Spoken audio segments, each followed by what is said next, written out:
राम राम भाई, सारे भाई ने जय हिंद साथियों, कैसे हैं आप सभी। देखिए दोस्तों, आज हम वीडियो लेके आए आपके रेलवे ग्रुप डी की साइंस के ऊपर कि साइंस को किस तरीके से तैयार करनी है। जैसे मैंने एनटीपीसी के पेपर क्वालिफाई किए थे, रेलवे ग्रुप डी का अपना पेपर क्वालिफाई किया था, उस बेसिस पे आपको बताऊंगा कि साइंस किस तरीके से आपको पढ़नी है, किस टीचर से पढ़नी है, कौन सी बुक को फॉलो करना है, वो सारी डिटेल रूप से आपकी बात करने वाले हैं। देखिए दोस्तों, आपकी रेलवे ग्रुप डी की वैकेंसी आपको पता है कि आ चुकी है। आपने फॉर्म अपना अप्लाई कर दिया होगा, काफी बच्चों ने या कुछ बच्चे फॉर्म अप्लाई करने वाले होंगे। उसमें सबसे मेन इंपॉर्टेंट चीज है कि अपने को साइंस किस तरीके से तैयार करनी है, क्योंकि रेलवे ग्रुप डी में आपकी साइंस आने वाली है दोस्तों 25 नंबर की। अब 25 नंबर की साइंस यानी आपका 100 नंबर का पेपर है, जिसमें 25 नंबर की आपकी साइंस पूछी जा रही है, तो जो कि बहुत ही इंपॉर्टेंट रोल अदा करती है कि आपके 25 नंबर कैसे अर्न किए जाएं, साइंस में ज्यादा से ज्यादा नंबर लिए जाएं। देखिए दोस्तों, साइंस का तैयार करने का तरीका क्या है। सबसे पहले साइंस में यह पता होना चाहिए उसका सिलेबस क्या है। आपको पता है साइंस में 3 पार्ट आते हैं, आपकी फिजिक्स, आपकी केमिस्ट्री और आपकी बायोलॉजी। अब आपको उसमें यह भी पता होना चाहिए कि मेरे फिजिक्स से कितने क्वेश्चन आते हैं, केमिस्ट्री से कितने क्वेश्चन आते हैं, इसके अलावा बायोलॉजी से कितने क्वेश्चन आते हैं। देखिए दोस्तों, 6 से 7 क्वेश्चन आपके फिजिक्स से पूछे जाते हैं, इसके अलावा केमिस्ट्री में 10 से 12 क्वेश्चन पूछे जाते हैं, और बायोलॉजी में आपके 8 से 10 क्वेश्चन तक पूछे जा सकते हैं। जो कि आपके पता है कि आपके काफी लगभग 100 से 150 शिफ्ट में आपके एग्जाम होते हैं, कंडक्ट होते हैं, तो किसी में 1-2 क्वेश्चन ज्यादा आ जाते हैं बायोलॉजी के, किसी में फिजिक्स के ज्यादा आ जाते हैं, तो किसी में केमिस्ट्री के ज्यादा आ जाते हैं। तो ये एवरेज निकाला जाए तो इसका आपका एवरेज इस तरीके से रहता है। अब आपने सबसे पहले ये पता कर लिया कि फिजिक्स के कितने क्वेश्चन आए, केमिस्ट्री कितने आए और बायोलॉजी कितने आए। अब उसके बाद अपना टारगेट फिक्स करिए कि मेरे को साइंस में कौन सा अपना वीक चैप्टर है, यानी मेरा फिजिक्स ज्यादा वीक है, केमिस्ट्री ज्यादा वीक है या बायोलॉजी ज्यादा वीक है। उस हिसाब से अपनी जो स्ट्रेंथ है, जो अपनी कमजोरी, उस हिसाब से अपनी पहले तैयारी स्टार्ट करें। सबसे पहले आपको फॉलो कौन सी चीजें करनी है। देखिए दोस्तों, अगर आपको बुक फॉलो करनी है तो बुक के लिए मैं आपको बता दूं, सबसे पहले एक तो अरिहंत की ये बुक आती है अपनी एनसाइक्लोपीडिया सामान्य विज्ञान के नाम से अपनी एक बुक आती है, जो कि अरिहंत के द्वारा है। इसमें आप देखेंगे बहुत अच्छे डिटेल से आपको लिखी गई है इसमें सब चीजें कि इन्होंने किस तरीके से तैयार किया है। इसमें आपको देखेंगे तो अपने भौतिक विज्ञान की मात्रक दे रखा है, मापन त्रुटि दे रखी है, तरंग गति ध्वनि, यानी चैप्टर वाइज आपकी इसमें सारी चीजें लिख रखी है, तो आप इसको भी फॉलो कर सकते हैं। इसके अलावा महेश बर्णवाल एक नाम के सर हैं, उनकी बुक को भी आप फॉलो कर सकते हैं। उनकी फिजिक्स, केमिस्ट्री, एनसीईआरटी बेस पे क्वेश्चन आते हैं, आप उसको भी फॉलो कर सकते हैं। इसके अलावा एनसीईआरटी की जो 9th और 10th की अपनी बुक आती है, जो 9th और 10th की स्पेशली बुक आती है एनसीईआरटी की, उनको फॉलो करो। 9th और 10th की एनसीईआरटी पढ़ने से आपका क्या होएगा, आपका बिल्कुल बेसिक क्लियर होएगा। फिर उसके बाद उसके न्यूमेरिकल लगाओ।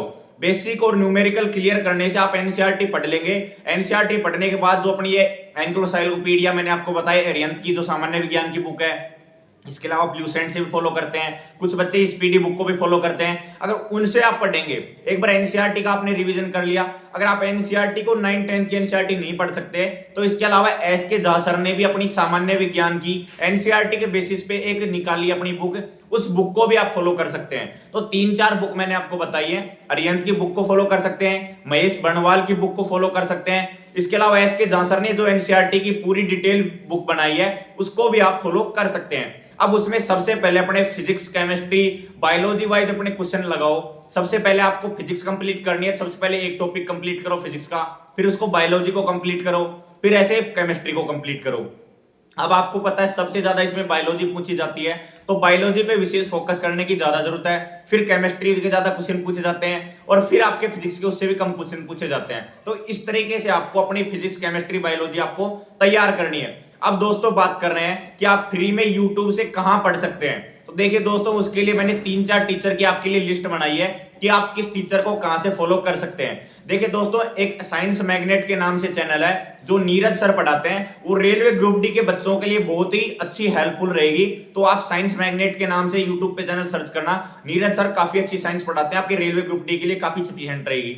इसके अलावा दोस्तों, आपकी प्रिया मैम, उनका भी चैनल है, जो बायोलॉजी वगैरह ज्यादा अच्छे से पढ़ाती है, तो प्रिया मैम है, उनके चैनल के थ्रू पढ़ सकते हैं। राधिका मैम पढ़ाती है, उनके थ्रू भी आप पढ़ सकते हैं। इसके अलावा एसके झा सर है, जो मैंने उनकी बुक बताई है एनसीईआरटी के बेसिस पे, उन्होंने सामान्य विज्ञान की एनसीईआरटी की बुक निकाली है, उसी बेसिस पे एसके झा सर का भी यूट्यूब चैनल है। उनसे भी लाखों विद्यार्थी आपके रेलवे के जुड़े हुए हैं, आप उनसे भी पढ़ सकते हैं। तो ऐसे 3-4 टीचर हैं जिनको आप ज्यादा से ज्यादा फॉलो कर सकते हैं। तो इस तरीके से अपनी साइंस को तैयार करें। जो भी साइंस में आप जो भी चैप्टर फिजिक्स का पढ़ रहे हैं, केमिस्ट्री का पढ़ रहे हैं, बायोलॉजी का पढ़ रहे हैं, उसी बेसिस के आधार पर जो चैप्टर जैसे आपने केमिस्ट्री में अम्ल और क्षार का चैप्टर पढ़ा, एसिड एंड बेस का, तो उस चैप्टर को पढ़ने के बाद उसके लगाइए आपको टॉपिक वाइज क्वेश्चन, यानी चैप्टर वाइज क्वेश्चन लगाने हैं। जब आपने सबसे पहले चैप्टर वाइज क्वेश्चन लगा लिए, उसके बाद चैप्टर वाइज आपके उसको बुक में रीड करना है। सबसे पहले आपने क्लास ली, फिर उसको बुक में से रीड किया, फिर उसके बाद आपको पढ़ना है क्या से, टेक्स्ट बुक से वगैरह जो आप प्लेटफॉर्म है वहां से चैप्टर टेस्ट लगाओ। तो उससे क्या है कि आपकी जो तैयारी बुक से रह गई, क्लास से रह गई, आपको चैप्टर वाइज क्वेश्चन लगाने से पता चल जाएगा कि मेरी यहाँ कमजोरी रहेगी, मेरी स्ट्रेंथ टॉपिक ये हो गया।